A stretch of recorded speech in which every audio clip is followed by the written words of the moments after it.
ஆ வாங்க, இன்றைக்கி மீன் குழம்பு எப்படி ஒரு சின்ன அறிக்கை பார்க்கலாமா? வாங்க.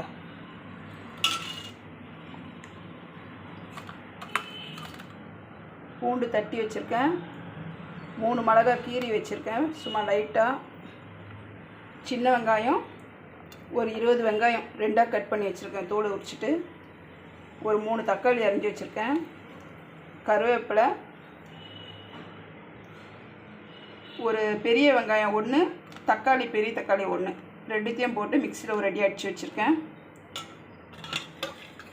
புளி, மிளகாத்தூள், உப்பு, மஞ்சத்தூள்.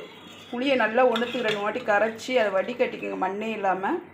மாற்றி மாற்றி இந்த குண்டாலையும் அந்த குண்டாலையும் வடிகட்டினீங்கன்னா வந்துடும். ஜல்லிக்கரண்டி வச்சுக்கோங்க, அப்படி கையில் வரலன்னா வச்சு இந்த மாதிரி குழம்பு கூட்டி வச்சுக்கோங்க. புளி, மிளகாத்தூள், மஞ்சத்தூள், உப்பு, அவ்வளோதான், வேறு எதுவுமே நான் போடல. இதுதாங்க. நான் ஒரு ஷார்ட்டாக உங்களுக்கு இதை உங்களுக்கு மீன் குழம்பு எப்படி செய்முறைன்றதை காமிக்கிறேன். ஓகே, இது எங்களுக்கு தெரியாதான்னு சொல்லாதீங்க. நான் தெரியாதவங்களுக்கு இப்போ புதுசாக கல்யாணம் ஆன பசங்களுக்கு சொல்கிறேன். ஓகேங்களா?